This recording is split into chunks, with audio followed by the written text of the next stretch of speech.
Hi, everybody. Welcome back to the Energy RX. You are all in for a fantastic treat tonight. I have the amazing Jeanette Wilson, who is a psychic surgeon. She is an author of 4 books. She, in New Zealand, was on a television show called Dare to Believe. She is a medium, a healer, a teacher, just an incredible being on the planet who's really bringing beautiful work and healing. And from what I've seen, in a really humble and gracious, beautiful way. So I'm really excited to share her story with you. Um, and I hope that this conversation is healing and inspiring and uplifting for all who receive this. Welcome, Jeanette. Oh, thank you, Christine. And what a lovely welcome. I appreciate that. Thank you. Oh, well, it's been so fun. So, for everyone listening, Jeanette has a YouTube page. So, I really encourage you. And one of the things that I love about Jeanette is she loves a good skeptic. In fact, I will try to get into her story, but she was quite skeptical of this work earlier in her life. So she gets excited. She wants doctors. She wants people to come and experience her work and see for themselves. So she has a YouTube channel and you can see some of these amazing healings. Now, she comes very highly recommended. I do really curate the people who come on this show, and someone, Neil Weishart, who is a really lovely person who I've never met in person, but we work remotely quite a bit, and he has worked with her, trained with her, and shown videos, and he's seen it with his own eyes. He's trained with her, so I'm confident that she really is the real deal here. And you can feel the energy when you watch the videos. Like, she's not making this up. So, Jeanette, this is so fun to get to talk to you because I do healing work myself, and watching what you do is so inspiring and so beautiful. So I'd love to take it back so people understand who you are. Um, I know you began life sort of as a banker and in a very different kind of field. So how this even began for you? Yep. So for me, as you say, I was totally skeptical. Hmm. I'd been to see one medium with my mum when I was about 18. Was totally skeptical that there wasn't evidence of survival at all. Okay. And then what happened to me at the age of 31 when I was on a training course at Regent's College in London, my grandfather in spirit world came through. And he wasn't out there like you might expect, like in a movie like Sixth Sense. In fact, Sixth Sense, the movie hadn't come out. I'm going Right. back 30 years. He was inside of me and he was about the size of a walnut, and he was in what I now know is my heart center, and he was all shriveled up. And he was really, really sad. He'd made a dreadful, dreadful mistake. And what had happened was when I was 6, my granddad died. He died of lung cancer. And on his deathbed, my father asked my grandfather to look after me. And granddad, not being very spiritually aware, then stayed earthbound and stayed with me in my energetic space. But I didn't know that. So I went through my whole life, not my whole life, but my whole life until then, from the age of 6 to 31, with granddad inside of me. And so there were many, many times where, say I was at school and I knew the answer to something, I'd want to put up my hand, but this voice would say, what if you're wrong? And I remember vividly when I was 6 or 7 sitting at my mother's dressing table with, the 3 mirrors, the big mirror and the two Yes. Yes. side mirrors. And I was lining it up so I could see lots of little me's. And as I did that, I thought to myself, do other people have a voice in their head? And the voice in my head, which was on the left side, said, well, if they do, they're going to think you very dumb, only asking about it now that you're 6. But if they don't, they're going to think you very strange. At that time, I didn't have the intellectual capacity to think the voice inside my head doesn't know the answer to that. The voice inside me doesn't know if other people have got voices in their head. And I remember in my teenage years going to a doctor, and because I'd got a repetitive phrase in this side of my head, and the doctor telling my mother I was making it up and But other than that, my life was really quite normal. I wasn't seeing things. And at 31 at Regent's College, out the blue, Grandad was there. Then Grandma came through from Spirit World, and it was Grandma's head on a white light body, like a long-necked opaque white body. She Hmm. came for him. She stayed in my body with Grandad for about 12 hours, and then they both disappeared. The next day, I was able to see, lots of spirits, 200 spirits. They were all shouting. I put my fingers in my ears. It didn't stop the noise. That was very disconcerting. Seeing them wasn't an issue. They were stood well back from me. But not being able to think because there's so much noise in your head, that was truly scary. Were And they it's a time, trying were they trying to get you to give messages to people? Why were yes, they okay, yeah, just 'cause they were like, "Oh, here's an open channel and we're gonna all jump at yeah, this voice." Okay. like moths to a flame. And I'm amazed I don't read of more people having such experiences. But for me, I could have quite happily thrown myself under a bus that day because the quality of life when you can't hear yourself in here and there's just other people shouting is horrendous. So I have a lot of empathy for people with mental health conditions.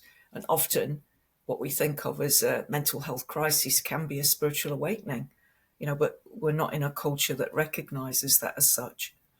I've So wondered once, that. Yeah, yeah, I've wondered that about, when the percentage of people who have very serious mental health issues, if a portion of these people are really just open up to other dimensions, other realms, or feeling, seeing things, they're having, just experiences that are very real for them, that are spiritual, in fact, but we just perceive them as being very mentally sick. yeah, yeah. And in my experience so far, because I was 31 when I spiritually awoke, and so I've been working for the last 31 years as a medium and a healer. I've been able to help people with bipolar basically overnight. If it is a true bipolar diagnosis, very often that is a spirit attachment, and you release that spirit, and they're back to normal the same day. It's just incredible. Whereas people with schizophrenia, I've not been so successful with. So that isn't one I've not had a lot of experience with, but bipolar it definitely seems different. That is interesting. So you equate someone with bipolar disorder as a spirit attachment, that Yeah. this is something other than their soul, their essence, something has connected to them. Do you think that those beings that connect, that there are events that like how does someone get a spirit attachment? I'll give you one example from a which way round was it? It was the grandmother with the grandson. I have to remember which way round it was. Whether it's the grandson with the grandmother or the grandmother with the grandson. It was the grandson with the grandmother. So this is going back quite a few years now. So a lady came to see me. She got a sudden onset back pain and nobody could help Okay. her. So I'm usually the place where people come. I'm last resort. Yeah. Anyway, as she sat in the chair, when I tuned into her, as soon as I started working on the back, there was a young man. And I just saw the young man. He was lying in a bed and then he sat up bolt right and not knowing quite what was happening because she had come for healing, not for mediumship. I said, look, while I'm working on your back, I've just seen a young man lying in a hospital bed that's just sat up bolt upright. What does that mean to you? She said, well, it's my nephew. He died about 6 months ago. And how long have you had the back pain? 6 months. And so he was letting me know he was in her space. And the reason he was in her space, when I asked him, why are you with your grandmother's space? He didn't know where to go. And grandma was a really good soul and he knew she'd be going to the good place. So he stayed with grandma. Oh, interesting. Yeah. Okay. Yeah, Yeah. that is Um, interesting.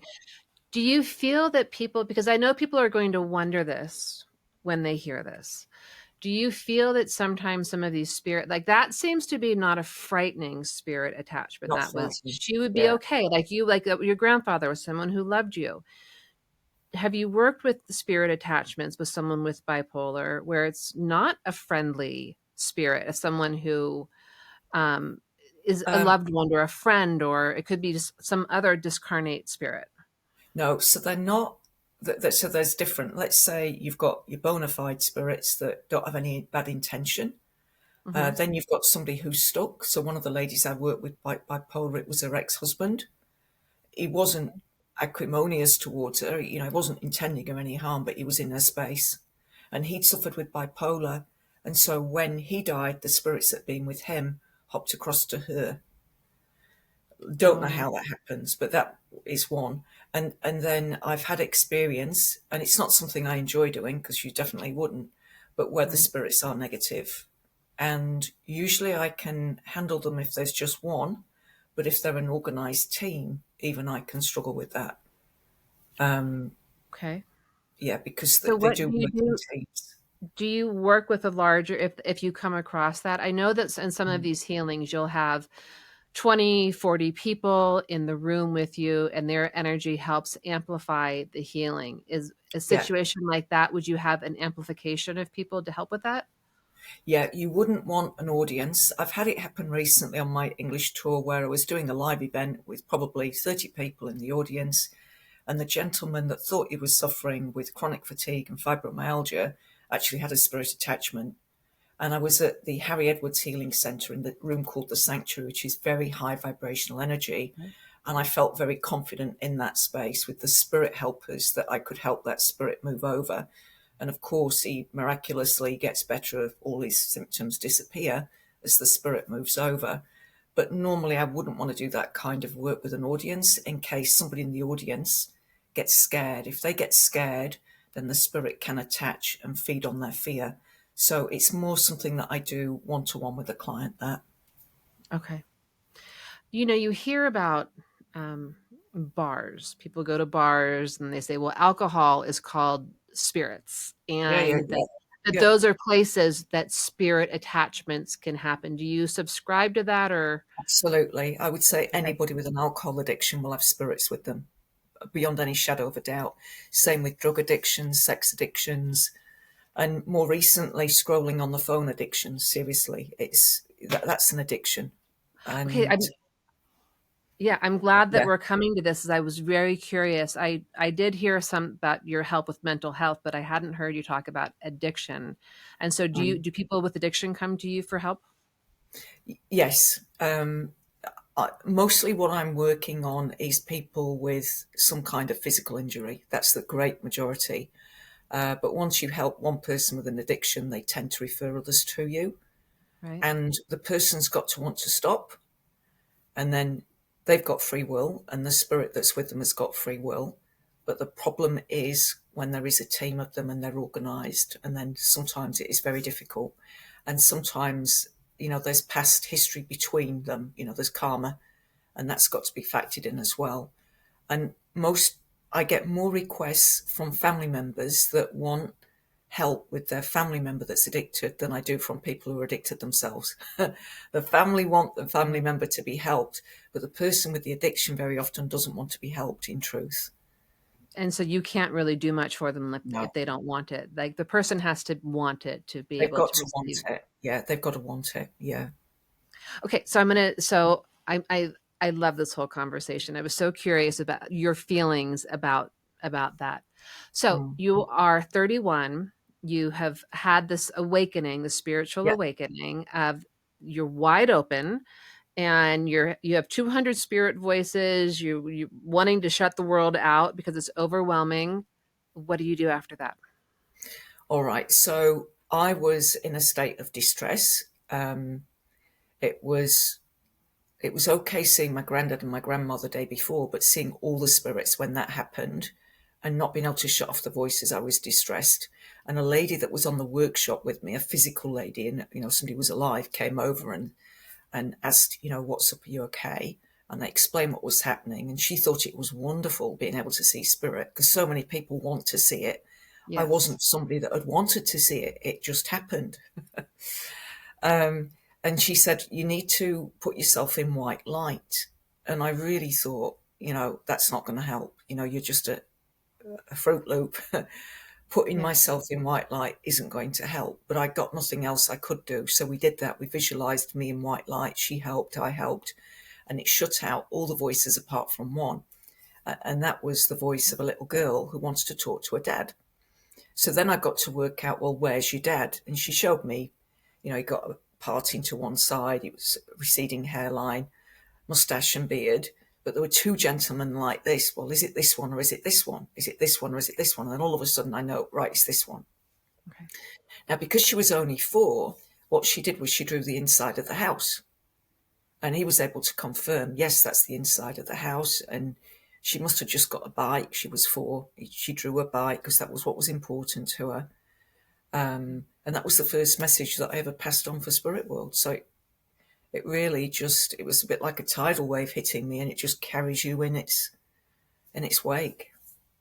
So you gave this message at Yeah, the conference that you were at, yeah, and so you got this great confirmation, which is wonderful that you were able yeah. to know that you weren't going crazy, that That's right. what Well, she wasn't going to go away until I passed on the message. So I'd got no choice. I wasn't trying to be a medium. I was just doing what I had to do with this little girl inside of me. okay. So then how did you go so now suddenly you realize I have this gift, Mm. this ability. You're a Yeah, banker, right? Still yeah, at the time. So then how do you move forward from realizing you're a medium, but I live in the banking world? yeah. So I was very. One of the things that happened was I started praying like never before. I prayed as a young child. I remember vividly, lying in bed every night praying. But then through adolescence and young adulthood, not a lot. Okay. And probably some skepticism, hoping there was a God, hoping there was a life, but not really believing in any of that. Right. But I started praying like never before. And then I got to meet the first of 2 guides that I've met physically. So my guides have actually met me in the flesh and told me why I'm here and what I'm here to do. Now, at the time when that happened, I thought it was remarkable. But now, 31 years later, I'm like, well, I've still not heard of anybody else having that happen. So that Can is I under remarkable. Yeah, can I understand that when you say you met 2 guides in the flesh, does that Yeah. mean they materialized in front of Yes. you? So it wasn't Okay. like Star Trek. It wasn't like nothing there and a materialization. Right. But they were 7th level guides. Okay. The first one had got white hair and blue eyes, and he met me on the London Underground. And he just told me, I'm here to tell you why you're here. You're here as a healer and a teacher. Don't forget the ones that can't see. The ones that can't see will still feel the vibration. And then by the time I realized, hang on, he wasn't of this world, he wouldn't turn and face me. He just put his hand up and said, good luck, good luck. And then a week later, I met the second one, and the second one just asked if I accepted the responsibility for what I'd come here to do. And that was 31 years ago. And my conscious brain didn't know what I'd come here to do, but a deeper part of me obviously said yes. And even now, I don't know fully what I'm here to do, but my journey has been extraordinary. I got a book deal without trying. I got a TV deal without trying. Right. There's little things that happen that just give you opportunities that other people simply don't get. Right. It's all just unfolded with such ease for you. I have to Yes. ask, how did you meet the second guide in the Yeah. flesh? So again, I was praying for help again, Mhm. and I was on the London Underground. And what happened was, as I looked out, as the train came into the station, and I looked out the window, there was a blind man with a stick, a white stick, and I'm saying, "Oh, come on, you're making it that obvious. That's my guide, because blind man with a white stick." So I deliberately went down a different tunnel in the London Underground than the one I'd seen the blind man go in. And as I turned the corner of that tunnel, he walked into me. I bumped into him. I then had to talk to him and say, "Are you okay?" "Yes, I'm okay. And can I help you?" And I took him to his train, and all he wanted to know was, "Are you ready to accept the responsibility for what you've come here to do?" So, yeah, incredible. That is incredible. I have to confess something. I keep on waiting for my guides to materialize in the flesh, and I've been very aggravated that they haven't. So I love hearing that I'm like, where are you? I know you're in here. I feel you. I know you're in here. Why don't you just like you're sitting right there? Why don't you just show yourself? And I feel Yeah, annoyed. So I love hearing that you have seen them materialized. yeah, absolutely. Yeah.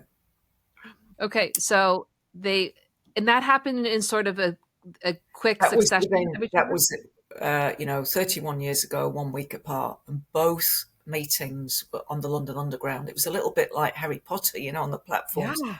It was like, okay, so that's got to be a spiritual center that they can do that there. Maybe. Yeah, that I wonder. Oh my goodness. Hmm. Okay, so now you've committed. Now I'm assuming that you answered. Did you say yes or Well, how? yes. So So you what I did then was then I researched healing, okay, and 30 years ago in England, if you wanted to become a healer, you trained with the National Federation of Spiritual Healers that had been originally set up by Harry Edwards. okay, So I did my training with the National Federation of Spiritual Healers, and then I went back to being a bank manager. And then what happened about 6 months after the training, on another course at Regent's College again. So again, I'm back in London at Regent's okay, College. One of my co-workers, in terms of the workshop, was being run by a guy called Julian Russell, the okay, grandson of Bertrand Russell. okay, And there were 64 participants on the workshop, and then there were a series of assistants. And because I'd performed particularly well the year before, this year I was invited back as an assistant. And another of the assistants came to me on the workshop and said, I've heard you're a healer. Would you do me a healing on my back? And I quickly explained, no, not me. You've got the wrong person. And he said, no, in the introductions, you definitely said you'd done a course with the National Federation of Spiritual Healers. And I said, yeah, I've done a course, but I'm not a healer. I'm a bank manager. He said, I'm in mm, a lot of pain. Would you at least try? And after some negotiating, arm twisting, I agreed I would. And as he laid down on a floor to receive healing, because we didn't have a massage table or anything like that, as I put my hands over his back like I'd been taught and closed my eyes and said a prayer, a man's voice from behind me quite sternly said, right, now we're going to teach you how to really heal. And then my mm, hands and my body were taken over. My hands started to move. The man's spine started to click. I'd open an eye. The man's voice would say, get out of your head. I'd close my eye. I was constantly saying to them, look, can't you just take me out of my body? Can't you just take me to the Akashic records? You just come in, do what you need to do, and then pop me back in afterwards, not realizing just how dangerous that was. yeah. At the end of 20 minutes, I got my body back. And the man that was lying face down, he got his body back. So he'd had two beings, one holding his hands, one holding his feet, and they'd stretched his whole body out like a medieval torture rack, and the spine had clicked into place.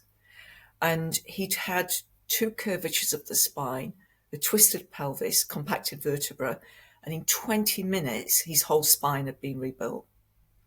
And he got Wow. that confirmed the next day with a chiropractor. But the whole back that troubled him for years had been rebuilt. So you get this next confirmation of this Yeah, amazing healing that has happened. So yeah, then you have to say, "Oh, actually, I am a healer." yeah, absolutely. And so, yeah, the decision then was made to leave the bank, and that was all orchestrated by spirit when I left and how I left. Okay. So this first voice that you hear who's teaching you and Yeah, training you, I know you work with several spirit doctors and spirit surgeons who come yeah, through. So this was the first one of the surgeons or yes, doctors who work yeah, through. Do you have a relationship with each one when they come in? Do you know who's coming in and who's talking to you and what they're doing? yes, mostly. I can't say hand on heart who those first three beings were. To this day, I can't tell you categorically. Right. But about 20 years ago, I had a visit to John of God's Centre in Hmm. And at that time, I was introduced to Dr. Oswaldo Cruz, Jose Baldovino, and Dr. Augusto de Almeida. And as a result of that visit, Dr. Augusto de Almeida is the one that will mostly work through me, particularly if I'm doing demonstrations. But more recently, my last UK tour, it was Dr. Oswaldo Cruz, which was interesting that there's been a bit of a change. But the spiritual flange, there's over 1,300 different spirit doctors, surgeons. It's massive. And so who comes through is based on what the person in front of me needs. And sometimes it'll change. Dr. Augusto will do a bit, and then Dr. Oswaldo Cruz will do something.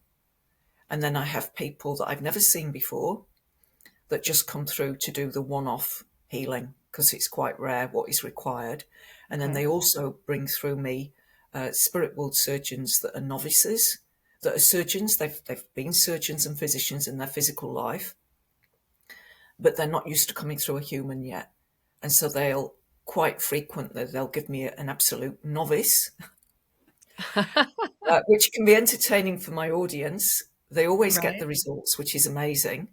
And one of the things that we witness happening is the spirit doctor will do the work, and then somebody like Dr. Augusto will come in, and he's a surgeon. And just like our surgeons review doctors' work, they will review the spirit doctor's work and do a slight little tweak. And then all of a sudden, the person thought they were 100% better, and they realize, no, I'm even better now. And so I'm used to train other spirit world doctors. And so, yeah, That's there's new amazing. people, new names coming in. And when they come in, we can actually, and this happens for my students on the workshops as well, we can actually, because we've got the internet now, we can look for their name.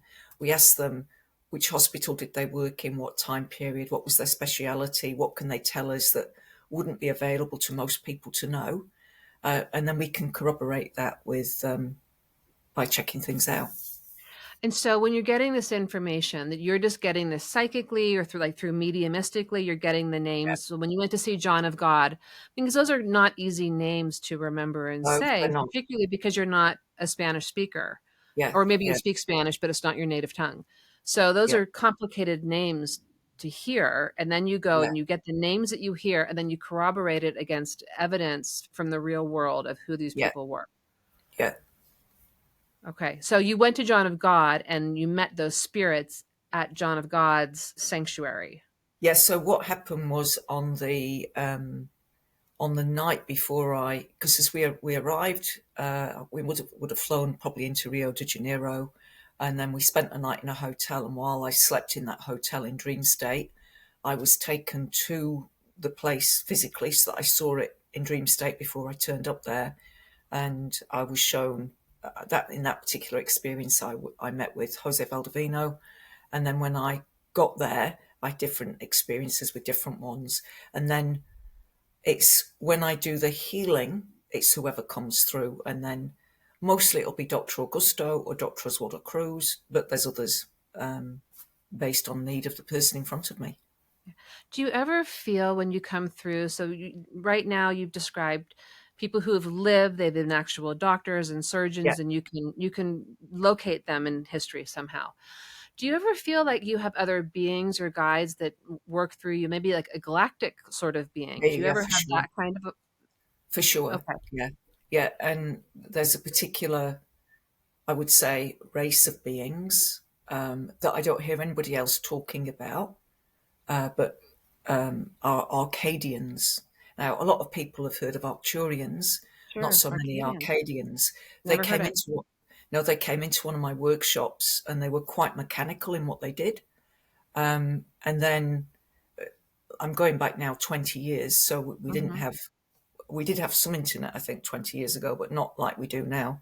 And Sure. when we got Google, because I remember Googling who are Arcadians, and there were only two references when I Googled, and one was a TV series called Joan of Arcadia, Okay. and the other reference is in the Bible.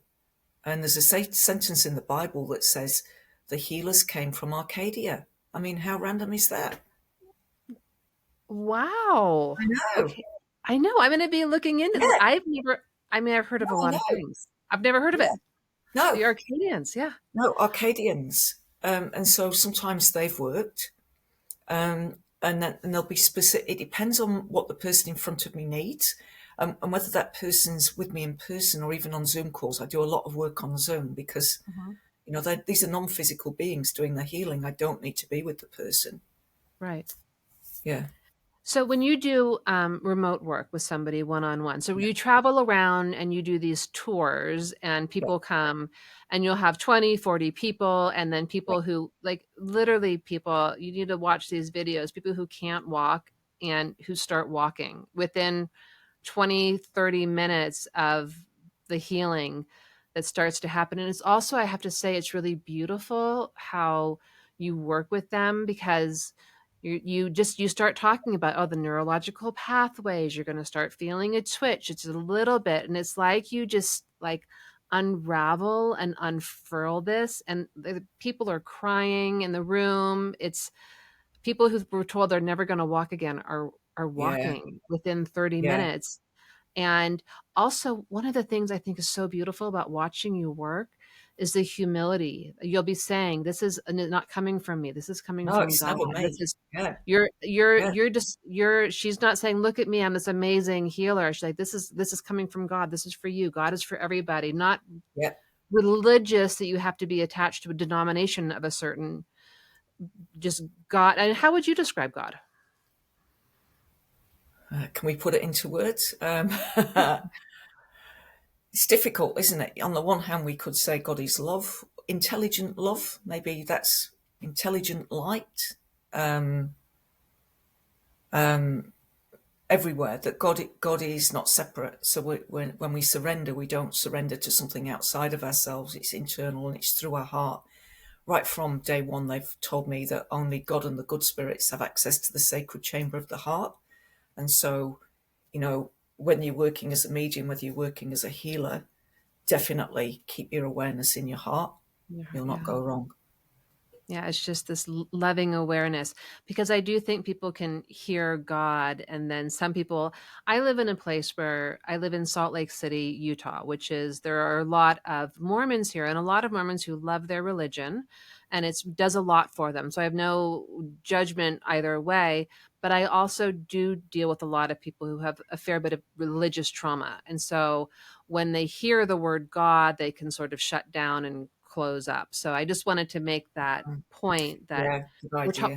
we're So, talking about coming from God, this like loving awareness of all that is that we are all part of. Maybe. yeah, so I'm not religious. I've been steered away from all.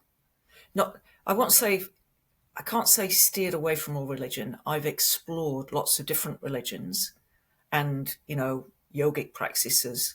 It's more about encompassing all of them and seeing the value in all of them, and then Yeah. individually finding out what's right for us. Yeah. If you like meditation, do meditation. If you like singing mantras, sing mantras. Find out what's good for you. What what raises your vibration, what gives you clarity, what makes you feel good. If you want to feel good, do something that makes you feel good. Yeah. I love that. So for you, if going to church and sitting in church on a Sunday raises you find yourself uplifted, Yeah, lighter, you feel that vibratory state of positivity and, lighter, and that's great for you. yeah, Or if it's going to absolutely. a yoga class or going to the beach or Yeah, whatever it is that enlightens you. yeah, Okay. So you then began this incredible journey of I'm a healer. I'm seeing these results and having like you would say miraculous. I'm very surprised.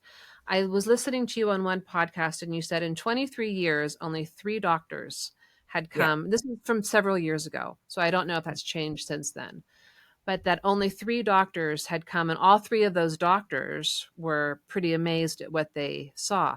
Are you finding that's changing now? Are you having any more interest from the medical field? Um, I work mostly in New Zealand and UK, and I think probably over in the States there's a lot more openness with your medical professionals. But over here, nurses, loads of nurses come on to my events and to my workshops. And many nurses, I've trained many nurses over the years, but not doctors. Okay, probably just But I've scared that had it doctors come and specialists come as clients, and yet Okay. not refer their clients. It's like, oh, I think that's a little bit naughty when somebody that's, a kidney specialist doesn't recommend healing themselves, but then when they're up against the wall with an issue with their kidneys, wants to see me, Right. you know? That is, well, I'm glad at least the nurses are coming. So The that's nurses maybe are coming. they're Yeah, paving the way. I yeah, think in the States we are seeing more a little bit more openness. that's good. So That's good. hopefully that, I mean, not on a blanket statement, but I've seen doctors, I've talked to a lot of doctors who are very interested in energy work and healing work. And so it seems to be a little movement, which is fun. It's fun to see that. So you now have this practice, and then you decide that you're going to start doing trainings. So I think what you've said is, okay, I do this, but everyone can learn to do that. Is that correct, or am I That's mistaken in that? that's right. So um, the first guide that met me in London said, "You are here as a healer and a teacher. Don't forget the ones that can't see. The ones that can't see will still feel the vibration. So I'm here as a teacher. If I thought I was the only one that could do this, I'd be hiding somewhere and probably my life would be at risk. But no, people can learn to do this. But it's not for everybody. If you'd absolutely love to be able to heal, chances are, God has planted that Yeah. divine thought in your heart. So that's what you're here to do. If you'd love to sing, go get yourself some lessons. If you'd love to act, go do an acting class. I Right. believe that inside of us is the seed of what it is we're here to do. And I love to teach. I love to see people get well, but I love to empower people. And when I worked for Lloyd's Bank, I was trained I'm an NLP practitioner, so I'm trained in public speaking. I'm a trained facilitator. So it made sense that, I would not only heal, but teach people how to heal. Okay, so these courses that you teach, do you teach, I know you teach in person, but can you teach this kind of healing online? Right. So during COVID, because of the lockdown, we got heavily locked down here in Auckland. Mhm. I think we were locked down for about 100 days. Um, I decided to run one of the workshops I do online. And it did work and it was successful. But because it's working with spirits, I much prefer to do it in person. But there is a lot of demand for me internationally to do something online. So in 2026, I will be looking at that because me traveling around on planes, I can only get Um, so far. And the yeah. demand is much greater. Yeah. Well, I would think that there are a lot of people, and it just makes it so much more doable for people to be able to do it from It home. does cost wise as well and Cost is time, huge. So yeah, I think I just got to have a little bit of a chat with Spirit World about how we put in the safeguards. Very occasionally, I've had somebody attend a workshop that has got mental health issues, and that meeting them face to face, you pick that up straight away and you can deal with that. But if I was on a Zoom call with 20 or 30 people, then maybe I wouldn't, and maybe we'd run into hot water. So I just want to really be really responsible about that. Well, I love that you wanna you take it that seriously, that you Mm, understand that there are people out there who may be vulnerable and yeah, have issues that you can't help them in the moment if something happens. yeah, So, that's right. I mean, I can yeah, work with them one to one. That's great, but it wouldn't be right for them. In Zoom rooms, very often you go into small groups, and then other people are dealing with somebody not realizing that person is actually mentally not well. So you right. just got to safeguard that.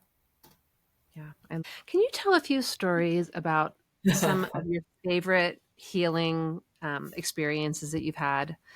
A few that just really stand out for you of healings that have happened over all of these years? I will. One, a lady got in touch with me. A lady was the grandmother of a lady who lived in Australia. So I'm in New Zealand, and this lady in Australia that I don't know, she's got a very sick granddaughter. Her granddaughter's got 4 brain tumours and has been Mm. signed into hospice. And she's prayed for a miracle for her daughter. I'm going to cry. and um, was given the name Jeanette Wilson. So Grandma went online, found my name, found I was in New Zealand, and flew the daughter from Australia to New Zealand. I was doing an event at the Hawkins Centre in Papakura, place in Auckland, and the only time I could possibly see this girl was like just before the show. So I saw her just before the show. Dr. Augusto hopped into me, spoke to her, and I'll have to keep quiet what he said. He just said a couple of sentences to her. She cried, and then I didn't see her. And then 3 years later, her father wrote to me to say thank you so much. His daughter was alive and well. And then about another 3 years later, then she wrote to me herself and said to thank you for what you did, because I am alive and well.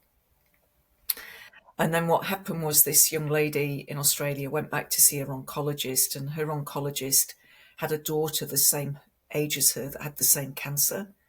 And the oncologist's daughter had died. But here was this girl in his waiting room. He thought he was seeing a ghost. It was years after he treated her. He couldn't believe she was alive. He wanted to know, how did this happen? And she told him, and he wrote a report. He wrote a scientific paper about this report, and didn't ring me, didn't email me. So on the one hand, it's a great, great story, but on the other hand, it really does, wouldn't you want to know? Yeah, if you're facing parents and children, and this granddaughter was a grown woman, wouldn't you want to know for your other clients? So I don't know how that oncologist would sleep at night personally without following that up, but there we go. Well, hopefully this changes. Hopefully, I think they get scared for their, what people are going to say about them, and they've, gone off the rocker. I'm not sure. I can't make excuses, but I just hope this continues as we all are evolving, and so much is happening. So much has shifted. I think this was how long ago? Oh gosh, long enough now for the Pope to decide that one's a miracle. They've got when if you want a miracle signed off by Lords, people have got to live 10 years after. Oh, I didn't After know their that. miraculous. Yeah, I had a trip out to Lords this year because I, I'm 62, almost 63, and I've probably got 20 years ahead of me, and I need to find the people that most need me. That's what I need to do. I know that. And so I thought, well, I'll go to Lords. And I got to speak to one of the top people there and find out their criteria for miracles. And in the whole 200 years or so that Lords has existed, they've only had 70. Well, I might have already done more than that. I don't know. It's not Wow. me. But they don't do any healing at Lourdes. I was blown away. They say it's only a place of pilgrimage. And it's like, well, put me to work here. Let me work here. No, no, no, we can't do that. But one of the criteria for the miracle is the healing can't be explained in any other way. Another criteria is it has to happen instantaneously, all symptoms to have gone, and the person's got to live at least 10 years afterwards. So she's one that would fit that category. And at some stage, I will be getting somebody to follow through on all the medical records for that, because I can put that forward. Yeah, that would be amazing. Do you hear back? That was going to be one of my questions. So these people who Yeah, walk, who have been unable to walk, the yeah, 30 minutes of you doing this healing with them, they stand up with support, maybe someone like holding their arm because they haven't walked in so long that you don't want them to fall. yeah. Do you ever hear from them later to say, "Hey, I'm Yeah. still walking," or they keep in touch somehow? Of late, I've started following them up to get, the testimony afterwards, because that's useful to me. Yes. Mostly I hear indirectly through somebody else, or they come back when there's something else that needs fixing.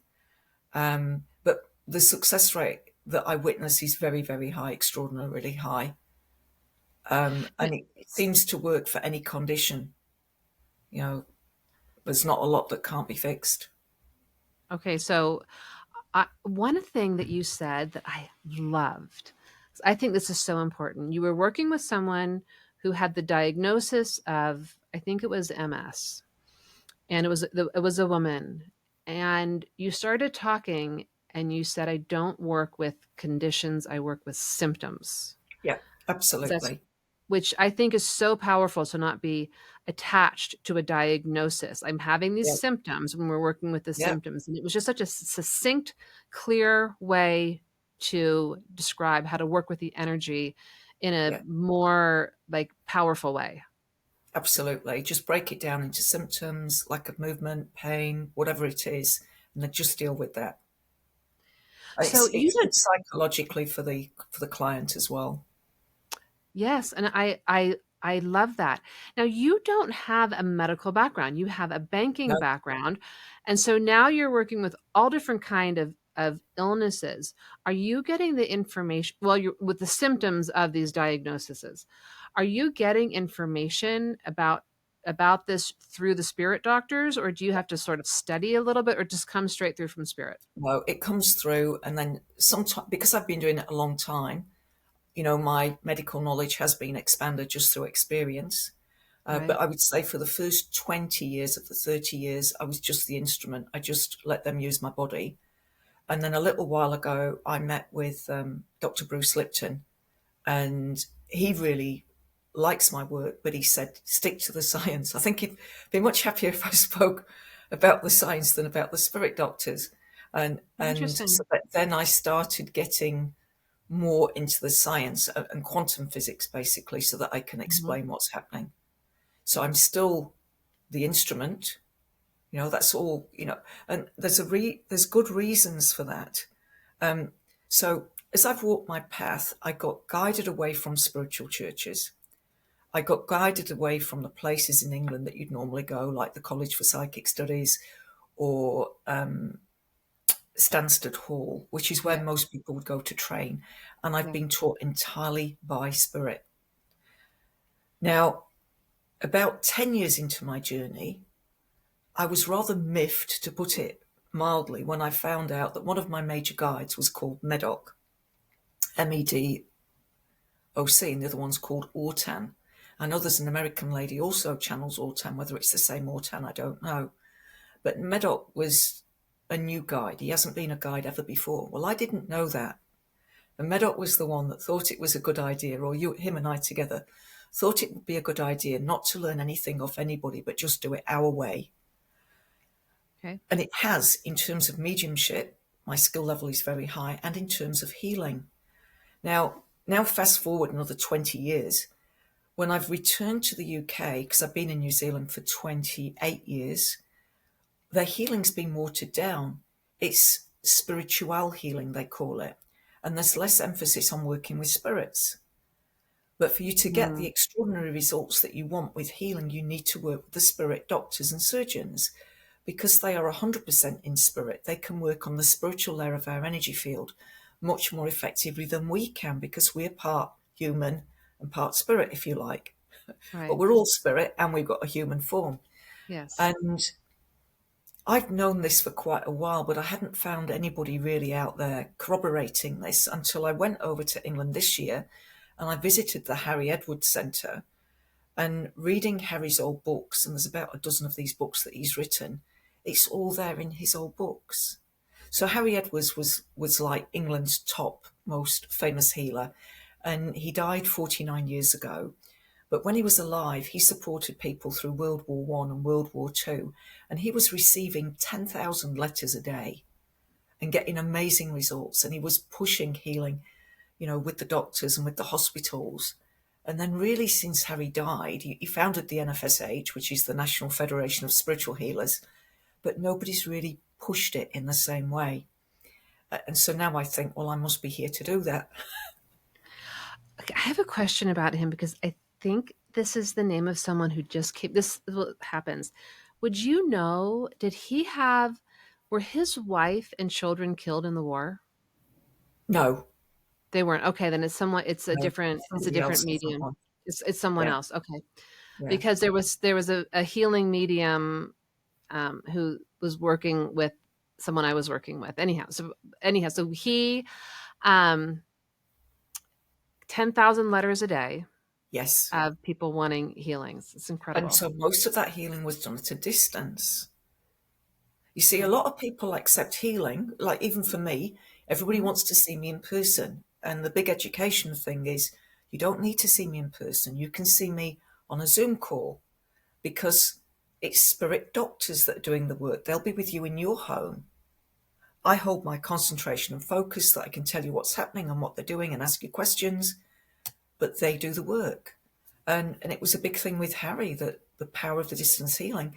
In fact, he said for some conditions, distance healing is more powerful. So he would just get the name because now you don't have Zoom, you don't have phones, you don't have anything like that. So he would just maybe get a name of somebody and He'd send the get a healing. letter. He'd get a letter. So the person would write a long letter. And Mhm. then the deal was every week he would send healing every week. And then every week the person would write back. And so that they could. So underneath, in the basement of the Harry Edwards Sanctuary, there's millions of letters, Oh, I'm sure. which There's now lots. with protecting privacy, you couldn't do, could you? The you got to destroy people's details. Yeah, it's like very different world, but I got a lot of validation of my work from him, which was really nice. You connected with him there and got beautiful Yes, validation. yeah, it was quite entertaining. The first event I did there in his sanctuary, he really did think that the healing that I did was quite undignified. And then my top surgeon, Dr. Augusto, spoke with him the following night and explained why it was like that. And I didn't know this until it was explained to Harry. And it's that when sound comes through me and when my hands move like they do, I know beyond a shadow of a doubt spirit is there because they're moving my hands. When it all stops, I know spirit have backed off. And so it was a really quick way for me to learn when spirit were doing the healing and when they weren't, what Mhm. was me and what was spirit. And it's a really quick way for my students as well to learn. If they start being moved and you didn't move yourself, that's spirit. So I've seen these videos. Do all of your healings, even remotely on Zoom, will there be sounds and Yes. hands? So Yeah, it's the same thing on Zoom as in person with the exactly. same It's the same how thing, except I have a little wee teddy. So this teddy takes the place of you. That's going to be the surrogate for you. And as I place my hands on the teddy, I feel what's happening in your body. And then my hands start Oh. moving, sound starts coming through. Yeah. Oh, that's I've never seen someone use a stuffed animal for a Yeah. surrogate. That's really lovely. A lot. So, for those who don't know, a lot of times someone, say there's a child, a parent may be a surrogate. They'll come in, or a friend, or someone's too sick and there'll be a surrogate body. But what a lovely thing to have that teddy It's be the right. surrogate for Okay. them. Yeah. And did the spirit doctor tell you to do that? No, I got that from my Reiki training. Years ago, I did Reiki training right the way through to masters. And for the distance healing in Reiki, they were using teddies. Oh. And so Yeah. do you still use Reiki, or is that something that you did for a period and now you just work with the spirit doctors? Well, I still do Reiki and I still teach Reiki. I use Reiki on myself. Reiki is very, very good for attuning you to the energy and keeping yourself clear as an instrument. So if I need healing for myself, I might use Reiki on myself as I go to sleep. So that's a really great point. Yeah, With working with you're working with spirit attachments, that's kind of big, heavy, dark work. You're working with people with very, very serious illnesses. How do you keep yourself clear when I and work with the light? spirit doctors, I don't need to do anything. They keep me clear. So it's not a case of me summoning a spirit to work through me. They hold me in their consciousness. So they're the one that's in charge. They hold me, they hold the client. And so, I've never, in the 30 years, I've not had trouble with spirits as a result of me doing a healing on somebody. Where I've run into other issues, it's been something else entirely. Okay. Because there are many healers who do take on the energy, the emotions of their clients and can get very Yeah, worn down. yeah. So, but you don't even worry at this stage where you are, you don't have to worry about that side of it. With you trust No, that the spirit doctors. I feel spirit. very similar. I feel actually, I work with people also, and I feel energized. through working with energized people. afterwards. At the end of the night, at the end of a demonstration, I've got more energy, not less. Yes. And that's a good sign that it is the spirit doctors that are doing the work. Yes, that you're not holding it. But I think particularly also maybe someone who's newer to doing heal, or very empathetic and like, oh, I'm gonna like take on some of this emotion or energy or whatever it is. Um, so I think in the beginning, I probably when I've been doing this work for 30 years as well. And I think in the beginning I remember I would sometimes like, I'm going to put a bubble of light around myself, or I would have different practices because I didn't fully know what I was doing to be. And I'm always still learning. It's not, you're never, I feel like you're never there. There's always another doorway portal to go through to be discovering new amazing things. Yeah, absolutely. We're lifelong learners. Yeah, and if we think of the different, we're just going to stagnate. So yeah, keep on Yeah. learning. Go do something different if you feel like if you have all the answers, you probably should turn in another direction and do something totally different because I think there always needs to be curiosity and excitement about Yeah, what's possible. absolutely. But in the beginning, I know I had practices because I was very afraid of taking on somebody's energy. And I think Mm. people who are getting into healing and people who may be listening to this podcast who are younger, newer healers, are there things if they don't feel that you would suggest to them that they do? Absolutely. Yeah. So when Because I teach the training, we'll use prayers at the beginning and prayers at the end. And on the workshop I run, we use the Lord's Prayer and the Hail Mary at the beginning and the Mhm. end. But then I make it clear to people that the prayer that you use needs to be one that feels right for you. And it's more important for you to just talk to God speaking from your heart than to recite something that somebody else has told you to say. So it's all about the right words for you. And then I teach different processes. The National Federation of Spiritual Healers teach something called the rainbow breath to cleanse the space. And I also do one with a golden grounding cord, which I think is probably on YouTube. It's probably on my YouTube channel, how to just clear your energetic space. Because it's not just when we're healing, we could have an argument with somebody and we need to clear our energetic space, or, there's redundancies at work. We don't know who's going to be fired and we need to clear our energetic space. So I think it's good common knowledge. And then, we should be aware, okay, well, I don't feel like I did a few minutes ago. What have I just picked up at the supermarket? You can actually start noticing, as we become more consciously aware, we become more consciously aware. Right. And we're more aware of the energy than we are of, if you like, the story of self in our head. Yeah. Thank you. Those are all really great tips. And so anyone listening, there's some great tools on Jeanette's YouTube page that you can look at. I haven't even seen those, so I'll go and look at those Yeah. myself. Now, another thing I noticed in your photos, and I wore white today just because I've noticed I noticed that you tend to wear white when you're doing I healing do. work and your students wear white. And I know John of God, they're always all in white. So can you explain um, this why wearing the color white is helpful or important with the work you do? Yeah. So if we think back, our nurses and doctors used to wear white. Mm, They don't now, but they used to.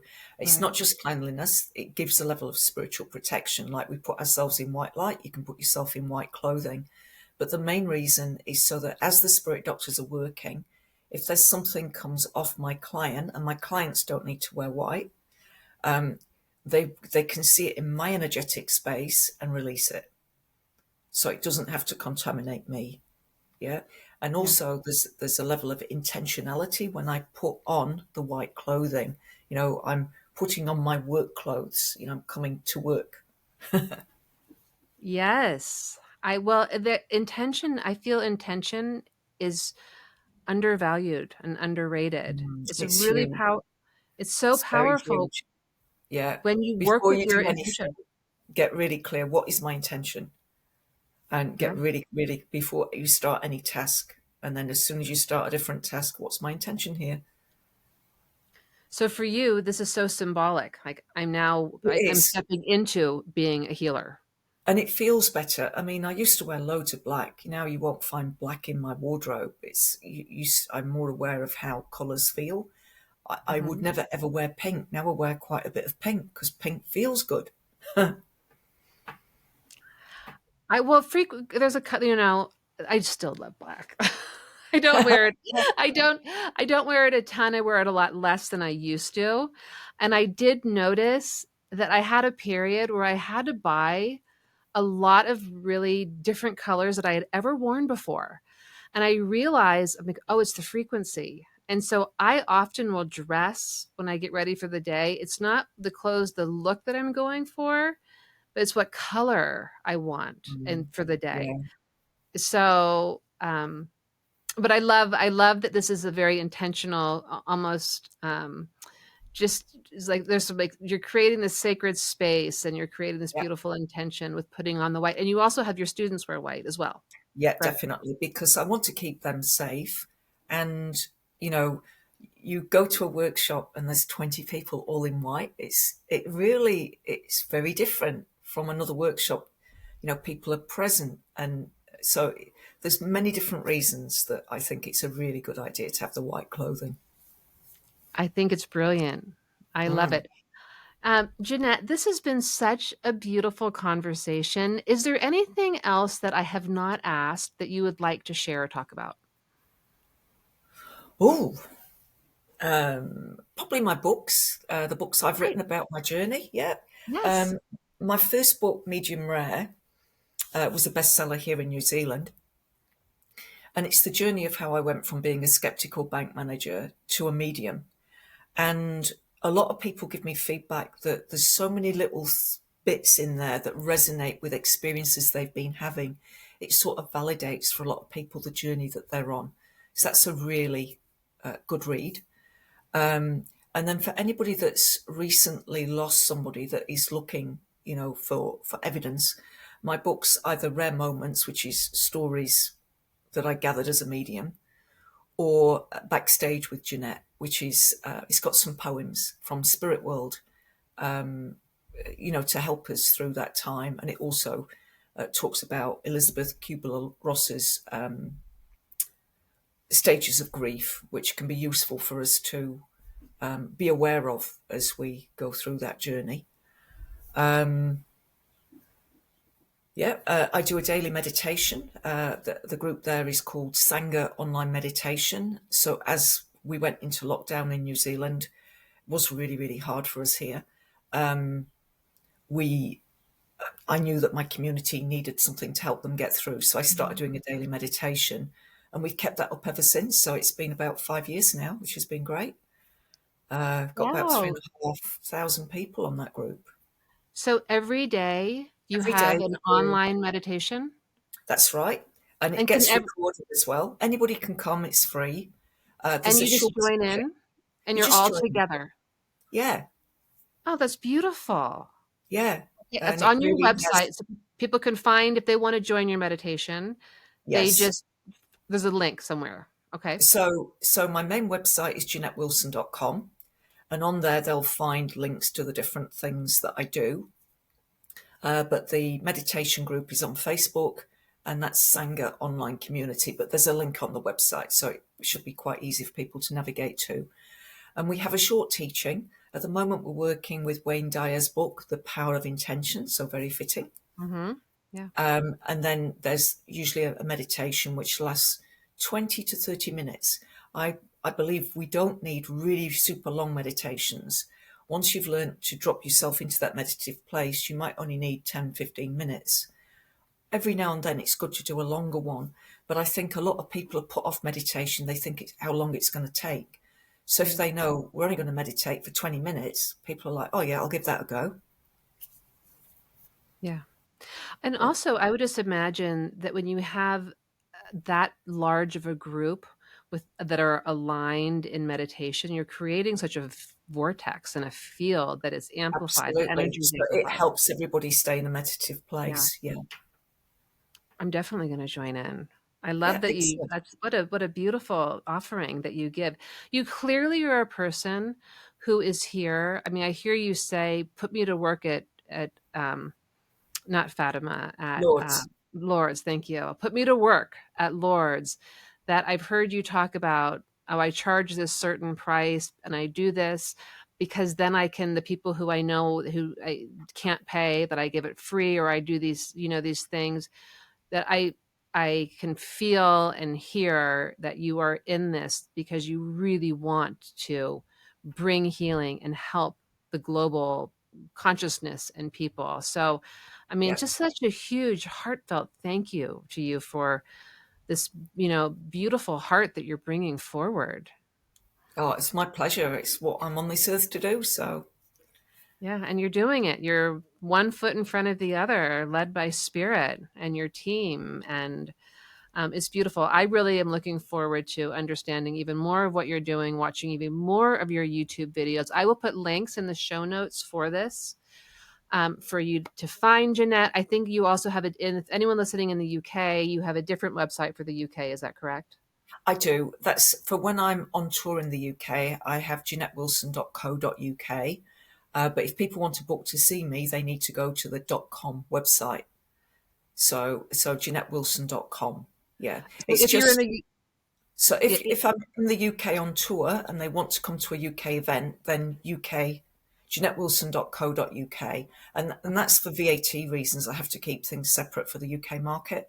But if right. people want to see me on a Zoom call, they can head to JeanetteWilson.com, wherever they are in the world. Okay, perfect. Perfect. All of this will be linked in the show notes. Jeanette, huge grateful. Thank you for coming on and Oh, sharing my your pleasure. wisdom Lovely to talk with you, Christine. and your story. Thanks, everybody. We'll see you next time.